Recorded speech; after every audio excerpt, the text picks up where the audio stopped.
हाँ। सो अभी जो मैं क्वेश्चन करा रहा हूँ इस तरीके का क्वेश्चंस पहले आ चुके हैं। ठीक है। एग्जाम में अगर इससे थोड़ा टफ भी आएगा तो आप इसको अटेम्प्ट कर पाएंगे एटलीस्ट।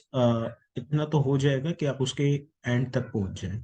सो लास्ट क्वेश्चन है डेटा सिस्टम का, इलस्ट्रेशन नंबर 12। सो क्वेश्चन है, मिसा limited has one branch at Mumbai, other at Kolkata.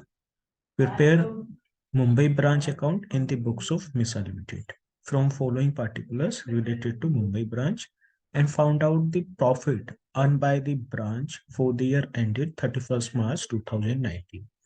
ठीक है। इसके बाद इन्होंने बोला goods are supplied to branch at cost plus 25, it means 125%। All the expenses of branch except petty cash expense are met by the head office and branch send all cash received to head office। जो भी branch के पास cash आएगा वो head office पर जाएगा और जो भी एक्सपेंसेस है वो हेड ऑफिस क्लियर करेगा। और ये क्वेश्चन कब आया है? लास्ट टाइम ही आया है, जो लास्ट एग्जाम था प्री कोविड 2019। यहाँ तक क्लियर है? सो ये क्वेश्चन यस इसलिए भी सर। कर रहे हैं ताकि पुराने वाला रिकॉर्ड हो जाए। अब क्या है, जैसे पार्टिकुलर से ब्रांच स्टॉक 1 अप्रैल 2018 एट इनवॉइस प्राइस। सो अगर हमारे यहाँ पे क्या है, अगर जो भी हमारा स्टॉक ओपनिंग स्टॉक होता था वो कहाँ जाता था? डेबिट साइड में। और जो भी हमारा क्लोजिंग स्टॉक होता था वो कहाँ जाता था? क्रेडिट साइड में। ऐसे ही होता था ना एसेट्स के केस में। ठीक है। यस इस सर। लाइबिलिटी का इसका रिवर्स होता था, लाइबिलिटी का। एक सेकेंड।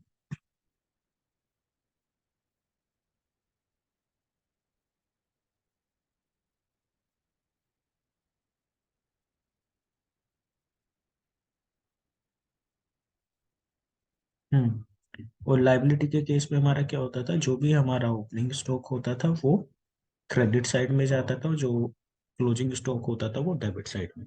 यही होता है ना, यही मैंने बताया था। सो ओपनिंग स्टॉक कितना है हमारा एसेट्स का? देखो जरा, स्टॉक का 28, डेटर्स का 12,000। किधर लिखे हम? कहाँ लिखना है? Debit credit?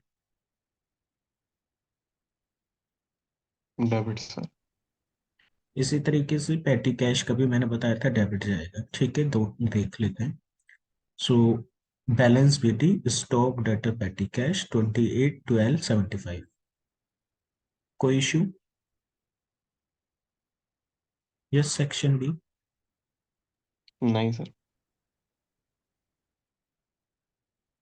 इसके बाद है goods send to branch at invoice price. तो मैंने बताया था एंट्री क्या होती है, branch account debit to goods send to branch, यही होती है ना। 92,000, 92,500। तो ब्रांच अकाउंट में क्या आएगा, गुड्स सेंड टू ब्रांच 92,500। मैंने एक चीज और बताया था, अगर डेटर सिस्टम में आप लोडेड प्राइस पर गुड्स को मेंटेन करते हो तो उसको अनलोड कर देते हैं बाय रिवर्स एंट्री। याद है?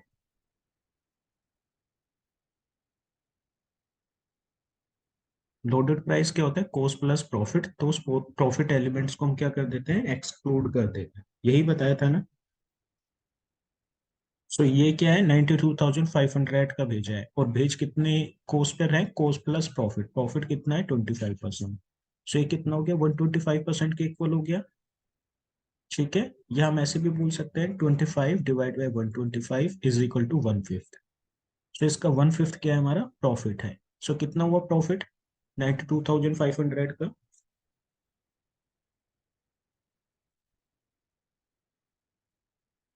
बताओ।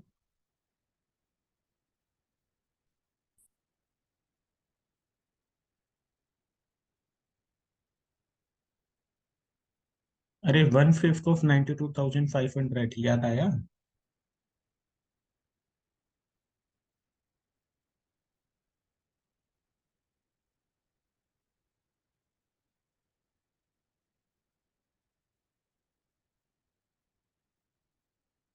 अनम्यूट कर सकते हो आप लोग अपने आप को। डेटा सिस्टम में जब हम लोडेड प्राइस पे शेयर करते हैं गुड्स को, तो उस लोडेड प्राइस में जो प्रॉफिट कंपोनेंट होता है हम उसको एक्सक्लूड कर देते हैं। वो कहाँ जाएगा, अपोजिट साइड में। और प्रॉफिट कितना है, 25%। और ये वैल्यू कितना है, 125%। मतलब कॉस्ट प्लस प्रॉफिट। अगर कॉस्ट 100 थी तो प्रॉफिट कितना हो गया, 25। तो टोटल कितना हो गया, 125। सो इसका मतलब क्या हुआ, 25। अगर मुझे प्रॉफिट परसेंटेज निकालना है तो कितना होगा, 25/125। क्लियर हुआ। Yes sir. कितना आया। 18,500 आ रहा प्रॉफिट है। है 18,500। तो रिवर्स एंट्री हो जाती, मैंने बताई थी। गुड्स एंड टू, पहले क्या थी, branch account debit to goods and to branch. अब क्या हो जाएगी, goods and to branch to branch account. तो ब्रांच में ये कहाँ आ गया आपका, क्रेडिट साइड में। 18,500 दिख रहा है, लास्ट एंट्री हाईलाइटेड में। ठीक है।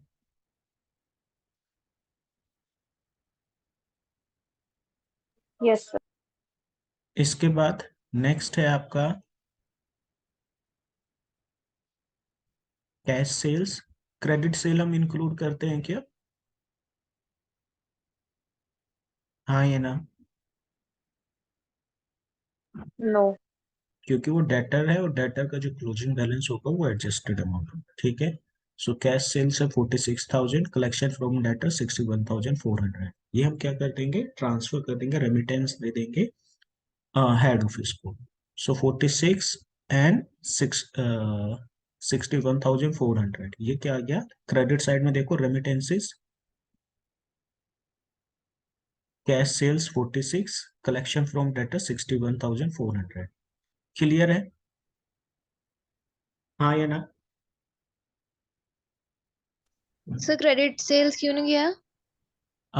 मैंने बताया था कि यहाँ पे हम क्या करते हैं, जैसे हमने ओपनिंग बैलेंस लिखा डेटर का और क्लोजिंग बैलेंस लिखा डेटर का।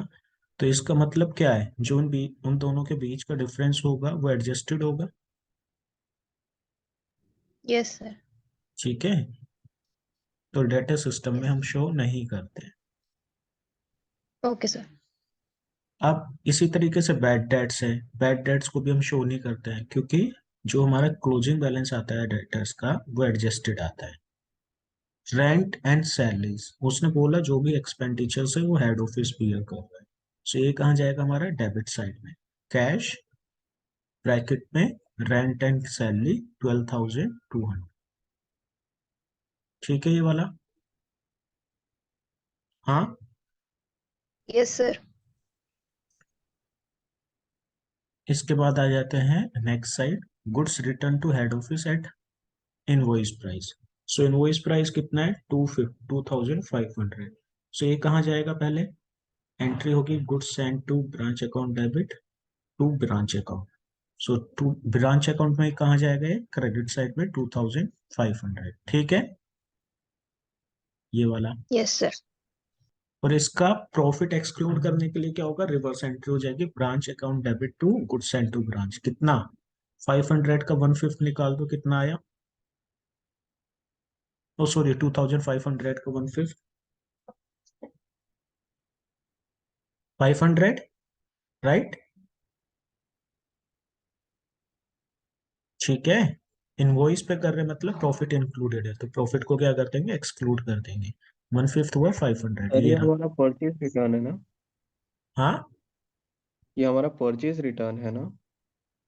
नहीं परचेज रिटर्न नहीं है, ब्रांच ने हेड ऑफिस को रिटर्न किया है। तो हेड ऑफिस से आए थे ना ये गुड्स। हाँ, तो फिर सर लोडिंग हम क्यों रिवर्स करेंगे? लोडिंग तो फिर हेड ऑफिस है, हेड ये हेड एक्सक्लूड करेगा ना? हेड ऑफिस ही, हेड ऑफिस के बुक में ही हो रहा है ये सब कुछ। अच्छा ओके सर। ब्रांच अपना अकाउंट कभी मेंटेन नहीं करता है। ठीक है। तो 500 हो गया। इसके बाद आ जाते हैं next, return by customers to branch. आगे कस्टमर ने कुछ रिटर्न कर दिया तो हमारा क्या होगा, भाई डेटर है वो हमारा, उसी ने किया होगा, तो उसका बैलेंस तो एडजस्टेड है, क्लोजिंग बैलेंस। ठीक है। Transfer of goods from Kolkata branch to Mumbai branch at invoice price. ठीक है, एक सेकेंड।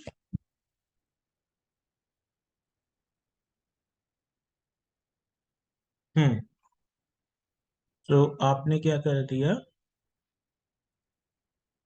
ये यहाँ पे शायद कोस्ट प्राइस है, इन्होंने गलत प्रिंट किया हुआ है।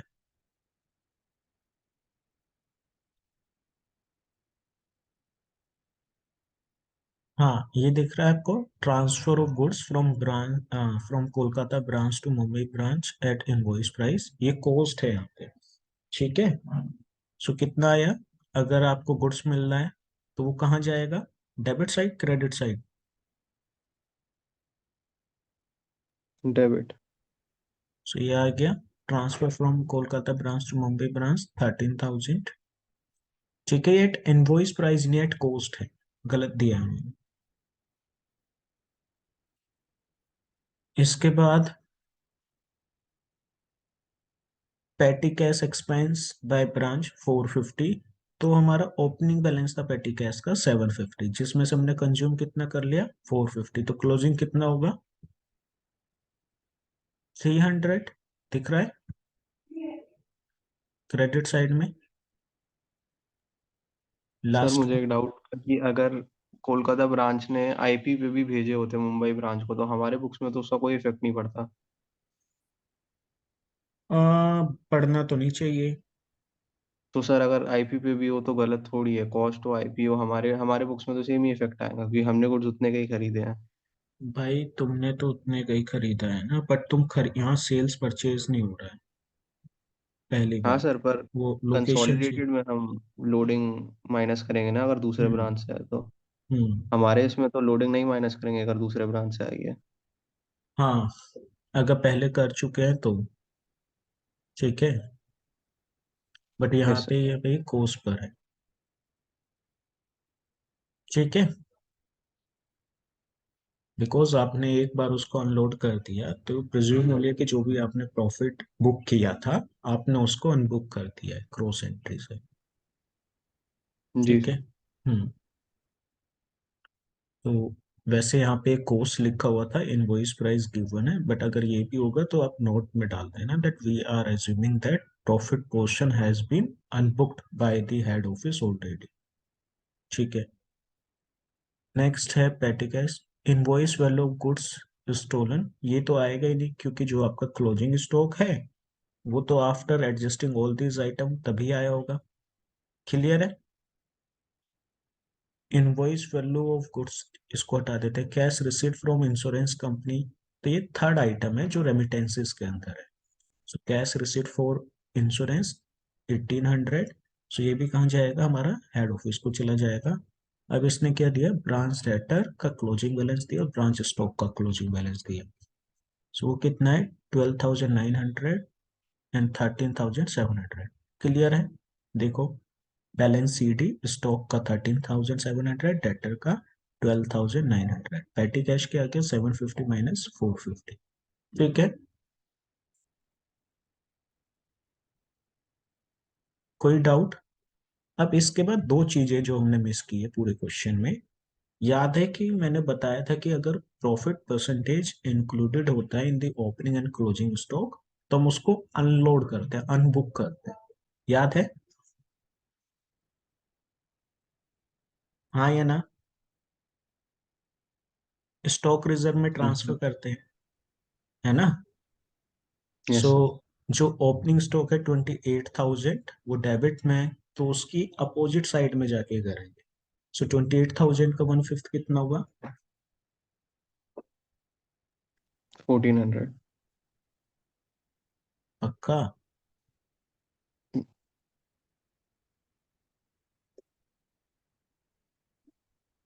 नहीं नहीं सॉरी सर, 2600। सॉरी का 5600। इसी तरीके से क्लोजिंग का कहाँ जाना चाहिए बताओ जरा। क्लोजिंग का डेबिट में। डेबिट में, और क्लोजिंग कितना है हमारा 13,700। ठीक है, तो इसका 1/5 कितना हुआ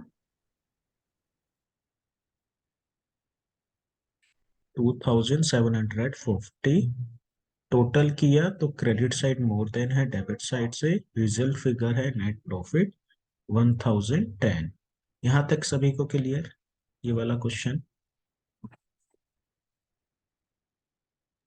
यस सर। हाँ, तो एंट्री याद रखना, जब रिजर्व हमारा इंक्रीज होगा तो वो क्या हो जाएगा, credit. It means closing balance पे हमारा रिजर्व क्या होता है, इंक्रीज, तो हो जाएगा credit. It means branch debit होगा। ओपनिंग के लिए रिवर्स एंट्री हो जाएगी। ये था डेटा सिस्टम जो कंप्लीट हो गया है। ठीक। इसके बाद है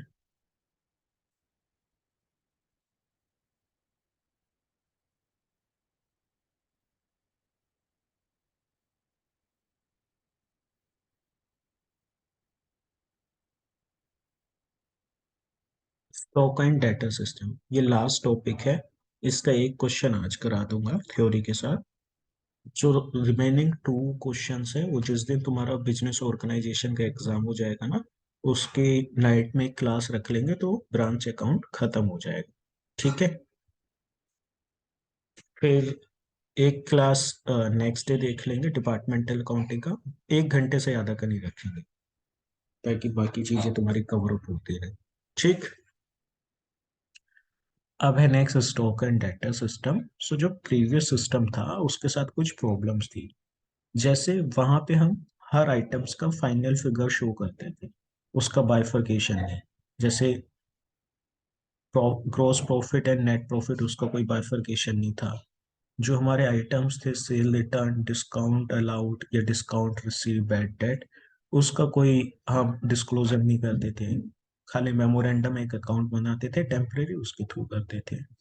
और जो और चीजें थी वो था स्टॉक पे कंट्रोल ना होना। उस सिस्टम में हम स्टॉक को कंट्रोल नहीं कर पाते थे। स्टॉक कंट्रोल मतलब we were not disclosing the losses, if any, or the surplus if it is arising due to uh, high selling price than the loaded price.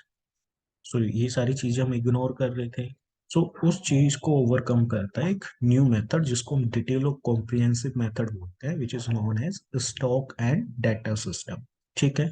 So under stock and data system and जो एक particular organisation होती है उसको different accounts पे पे करने होते हैं। For example branch stock account, branch debtor account, branch adjustment account, and branch profit and loss account, branch expense account, reserve account and so on। ठीक है, वो क्वेश्चंस में गिवन होगा कि क्या अकाउंट्स आपको प्रिपेयर करना। ठीक। यहाँ तक इश्यू है किसी को? कोई इश्यू किसी को? हाँ या ना? No, sir. अब स्टॉक अकाउंट, स्टॉक क्या होता है हमारा, एसेट्स। सो इसका जो अकाउंट होगा वो क्या होगा, रियल होगा। सो रियल अकाउंट में क्या होता है, जिस वजह से हमारी एसेट इंक्रीज होती है वो सब क्या होता है, डेबिट और credit. Debit. It means all items which give rise to the stock will be debited, और जो रिड्यूस करेंगे उसको क्या कर देंगे, क्रेडिट कर देंगे। सो देखो इसमें बोला इसने, एक तो ये इनवॉइस प्राइस पे बनेगा हमेशा। अगर वो आइटम्स आपको कॉस्ट पे गिवन है तो आपको क्या करना पड़ेगा, कन्वर्ट करना पड़ेगा। इट मीन्स अगर क्वेश्चन में होता है goods supply by head office to branch at cost, तो उसको आपको क्या करना पड़ेगा, इनवॉइस प्राइस में कन्वर्ट करना पड़ेगा, तो आपको प्रॉफिट परसेंटेज देगा। ठीक है। ठीक है। Okay, sir. इसके बाद अब देखो डेबिट साइड में क्या क्या आइटम आते हैं। ओपनिंग स्टॉक आएगा, जो गुड्स रिसीव हुए हेड ऑफिस से वो आएगा, अगर कस्टमर्स ने कुछ रिटर्न किया है ब्रांच को वो आएगा। ठीक है। अगर आपने कुछ लोकल परचेज किया, मतलब ब्रांच ने कुछ परचेज किया लोकली, वो आएगा डेबिट साइड में। ये सारी चीजें क्या आएंगे, डेबिट साइड में आएंगे। It means all those transaction जो स्टॉक को राइज करती है, इंक्रीज करती है, वो सब आएंगे डेबिट साइड में आएंगे। अब क्रेडिट साइड में क्या आएगा, वो सारी ट्रांजेक्शन जो स्टॉक को रिड्यूस करती है। ठीक है। जैसे अगर आपने कुछ सेल किया है वो आएगा। ठीक है। Sale includes both credit and cash. अगर आपने गुड्स को रिटर्न कर दिया हेड ऑफिस को वो आएगा। ठीक है। Goods return by branch to head office. अगर कोई लॉस हो जाता है एबनॉर्मल नॉर्मल, तो वो आएगा। ठीक है। सो ये सारे आइटम्स हम रिकॉर्ड करेंगे डेबिट एंड क्रेडिट साइड, जो भी केस होगा। So once we record all the items, then next step we are required to determine the total of both the side. Debit और क्रेडिट साइड का total determine करेंगे. Normal cases में it should match, it means equal होना चाहिए. But अगर वो match नहीं करता है तो इट मीन्स या तो शॉर्टेज होगी या सरप्लस होगा. शॉर्टेज कब होगी? जब हमारे पास डेबिट साइड में आइटम ज्यादा थे, क्रेडिट साइड में कम है. सरप्लस कब होगा? जब हमारा क्रेडिट साइड का टोटल ज्यादा है डेबिट साइड से. क्लियर है? If the total of the debit side is more than the credit side, then result figure will known as shortage. If the total of the credit side is more than the debit side, then result figures is known as surplus. ठीक है? किसी को issue? No sir. इसके बाद है branch adjustment account. सो इसको simply समझ लो, branch adjustment account के एकदम ट्रेडिंग एंड पीएनएल की तरह है और इसका नेचर भी नॉमिनल है. सो ट्रेडिंग अकाउंट्स में दो पार्ट्स होते हैं, यहाँ पे भी दो पार्ट्स है. ट्रेडिंग अकाउंट में फर्स्ट पार्ट किस लिए यूज करते हैं? To determine the gross profit और ग्रॉस लॉस. इसी तरीके से ब्रांच एडजस्टमेंट अकाउंट में भी फर्स्ट पार्ट को ग्रॉस प्रॉफिट और ग्रॉस लॉस डिटरमाइन करने के लिए करते हैं. तो सेकंड पार्ट किस पे फोकस करना चाहिए, बताओ जरा, बताओ बताओ. Net profit. Net profit. Net profit और लॉस. ठीक है. सो इट मीन्स जो डायरेक्ट नेचर का आइटम है वो फर्स्ट पार्ट में आएंगे, जो इनडायरेक्ट नेचर के हैं वो क्रेडिट पार्ट सेकंड पार्ट में आएंगे. सो अब देख लेते हैं कि फर्स्ट पार्ट में डेबिट साइड में क्या आएगा और क्रेडिट साइड में क्या आएगा. ठीक है. सो इट मीन्स जो हमारा ब्रांच एडजस्टमेंट अकाउंट है वो टू पार्ट्स में डिवाइड होता है, फर्स्ट सेकंड. फर्स्ट पार्ट के डेबिट साइड में क्या आएगा? अगर आपने नॉर्मली में क्या है, ब्रांच स्टॉक अकाउंट्स को under stock and debtor system maintain करते हैं एट इनवॉइस प्राइस. ठीक है. और द लोडेड प्राइस. सो उसका जो प्रॉफिट मार्जिन है वो कहाँ आएगा? डेबिट साइड में आएगा, क्लोजिंग स्टॉक का. ठीक है. इट मीन्स जो भी क्लोजिंग स्टॉक होगा आपका, उस पर जो प्रॉफिट मार्जिन होगा वो कहाँ जाएगा? आपका डेबिट साइड में. क्लियर है? इसका यस सर. एक इस तरीके से समझ लीजिए कि आपने क्लोजिंग स्टॉक को मेंटेन किया, बट आपको रियलाइज हुआ नहीं नहीं क्लोजिंग स्टॉक की वैल्यू इतनी नहीं है, इससे कम है, तो आप उसको कहाँ ले जाओगे? उसके अपोजिट साइड में, डेबिट साइड में. क्लियर है? Yes sir. इसके बाद लोडेड, एक सेकेंड, इसके बाद है profit margin on shortage. So profit margin on shortage का मतलब है कि भाई आपने कुछ गुड्स खरीदे, ठीक है, और आपको सपोज करो 10 यूनिट्स आपने परचेज की, 10 यूनिट्स आपको सेल करनी थी, बाई चांस आपके पास 9 यूनिट्स ही आती है. सो 1 यूनिट का जो लॉस है वो तो आपने शो कर दिया अपने स्टॉक अकाउंट में, बट उस पे जो प्रॉफिट मार्जिन था वो आप कहाँ शो करोगे? डेबिट साइड में. क्लियर है? भाई वो भी तो आपके लिए एक्सपेंस हो गया ना. अगर आपका इनकम रिड्यूस हो रहा है, it is like a expense for the organization. कोई इश्यू? हाँ या ना? बताओ बताओ भाई. सर एक बार और बता दो ये वाला. आपका जो किसका शॉर्ट, प्रॉफिट? हाँ मैं बता दे. आपका शॉर्टेज में, शॉर्टेज मतलब आपका जो स्टॉक का डेबिट साइड था वो ज्यादा था क्रेडिट साइड से. तो मतलब आपके पास गुड्स ज्यादा है, आपने उसको यूज कम किया या सेल कम हुआ, इसका मतलब तो यही हुआ ना. तो जो यस सर. लॉस हुआ है, उस लॉस पर जो प्रॉफिट मार्जिन था वो कहाँ जाएगा? फर्स्ट पार्ट के डेबिट साइड में जाएगा. यहाँ तक क्लियर? Okay sir. ठीक है. अब इसका लॉजिक क्या है? इसका लॉजिक ये है कि अगर वो सही होता तो उस पर आपको प्रॉफिट आता, नॉर्मल केस में आता या नहीं आता? Yes sir.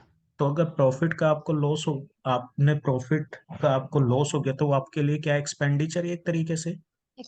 हाँ यस सर. एक्सपेंस. तो ठीक है. Third, yes. अगर गुड्स रिटर्न करती है ब्रांच हेड ऑफिस को, तो उस पे जो प्रॉफिट मार्जिन होता है वो कहाँ जाएगा? डेबिट साइड में जाएगा. तो ये भी इसी तरीके से है कि अगर वो रिटर्न नहीं करते तो उनके लिए वो क्या होता है? सेल होता है. और सेल होता तो प्रॉफिट होता. प्रॉफिट का लॉस हो गया तो क्या हो गया? आपका एक्सपेंस हो गया. ठीक है. किसी को कोई डाउट? हाँ सर.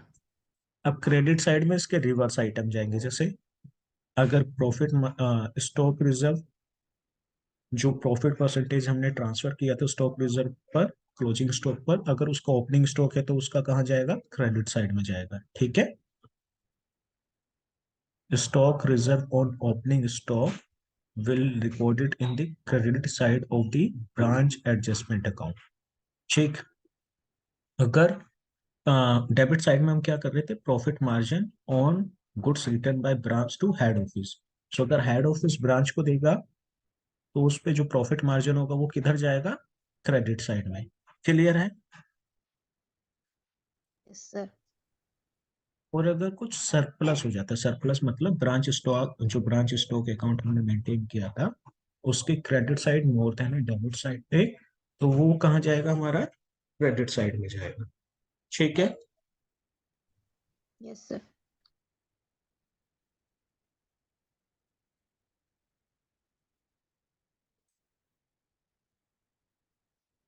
हाँ अब इसका टोटल कर देंगे, जो भी टोटल आएगा या तो ग्रोस प्रॉफिट होगा या ग्रोस लॉस होगा। अगर क्रेडिट साइड का टोटल डेबिट साइड के टोटल से कम है तो अगर क्रेडिट साइड का टोटल डेबिट साइड के टोटल से ज्यादा है तो ग्रोस प्रॉफिट होगा और वाइस वर्सा। ठीक, इसके बाद आ जाते हैं सेकंड पार्ट। सेकंड पार्ट भी हमारा पीएनएल की तरह होता है। जो भी हमारे एक्सपेंसेस होते हैं, cash and non cash expense, वो कहाँ चले जाएंगे, डेबिट साइड में। ठीक है, अगर हमारा एबनॉर्मल लॉस है सो एबनॉर्मल लॉस कहाँ चला जाएगा, डेबिट साइड में। ठीक है, यहाँ तक क्लियर है। Yes sir. एबनॉर्मल लॉस का क्या मतलब है कि जैसे आपका, बताओ भाई हार्दिक, एबनॉर्मल लॉस क्या होता है।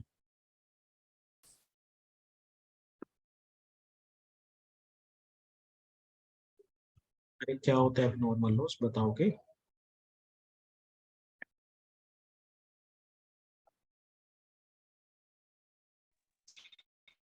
सर जो बिजनेस की रेगुलर कोर्स में नहीं।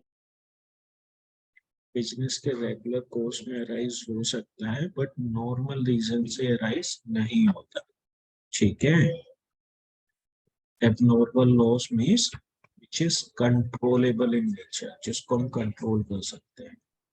नॉर्मल को हम कंट्रोल नहीं कर सकते due to the nature of process और द मटेरियल।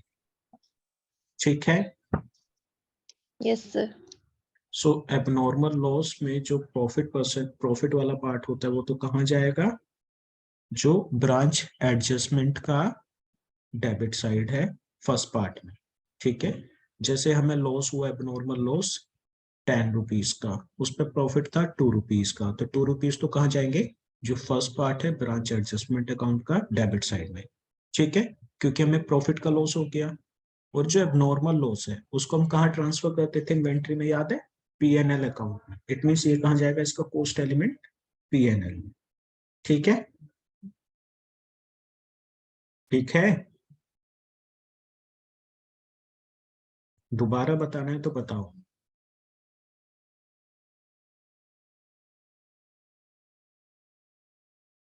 हाँ या ना। देखो दो तरीके के लॉसेस होते हैं, नॉर्मल, एबनॉर्मल। ये क्लियर है, पहले ये बताओ।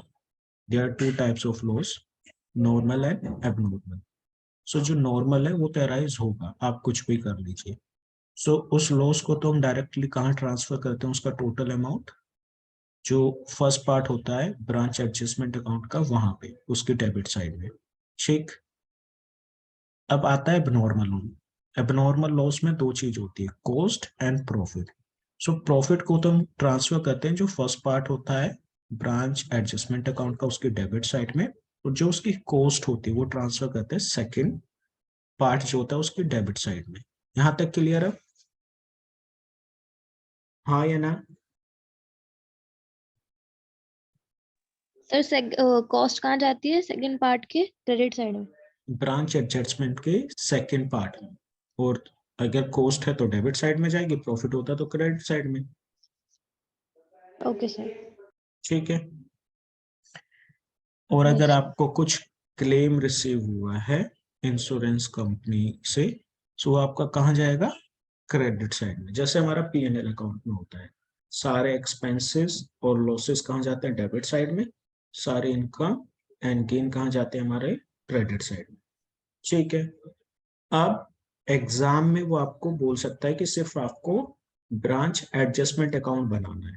ठीक है, सो उस केस में आप ब्रांच एडजस्टमेंट अकाउंट बनाएंगे, उसको 2 पार्ट्स में डिवाइड नहीं करोगे। इट मींस डायरेक्टली आप नेट प्रॉफिट और लॉस डिटरमाइन करोगे। ठीक है, ठीक है। ओके। Okay sir. अगर वो कुछ नहीं कहता तो उसको 2 पार्ट्स में डिवाइड करेंगे, पार्ट 1 पार्ट 2, जैसे हम ट्रेडिंग एंड P&L में करते हैं। इसके बाद आ जाता है branch profit and loss account. So जो हमारा सेकंड पार्ट है ना ब्रांच एडजस्टमेंट का, जहां से हम नेट प्रॉफिट और लॉस डिटरमाइन करते हैं, उसको हम branch profit and loss account भी बोल देते हैं। तो क्वेश्चन में वो ये भी आपको बोल सकता है कि prepare a branch adjustment and profit and loss account. तो इसका मतलब है आपको सेकंड पार्ट नहीं बनाना, आपको उसकी जगह क्या बनाना है, प्रॉफिट एंड लॉस अकाउंट बनाना है। बस नाम चेंज हो जाएगा, आइटम सेम रहेंगे। ठीक है, यस सर। इसके बाद हो सकता है कि वो आपको एक्सपेंस अकाउंट के लिए बोले। सो एक्सपेंस क्या होते हैं, जो कैश में आप दे रहे हो। सो जितने भी आपके कैश एक्सपेंस है, वो एक एक्सपेंस अकाउंट हम बनाएंगे, ब्रांच एक्सपेंस अकाउंट। वो कहाँ ट्रांसफर कर देंगे, डेबिट साइड में। ठीक है, और उसका जब जैसे कि हम सैलरी सैलरी पे कर रहा है, हेड ऑफिस क्या कर रहा है, सैलरी पे करता है, रेंट पे करता है, वो सारे कहाँ जाएंगे, ब्रांच एक्सपेंस अकाउंट के डेबिट में जाएंगे। ठीक, ठीक है। और उसका जब टोटल कर देंगे तो डेबिट साइड में तो हमारे पास आइटम है, क्रेडिट साइड क्या है हमारा, नील है। सो उसको हम कहाँ ट्रांसफर करेंगे, बताओ। Branch account, branch adjustment account के फर्स्ट पार्ट में करना चाहिए, सेकंड पार्ट में, क्या लगता है तुम्हें।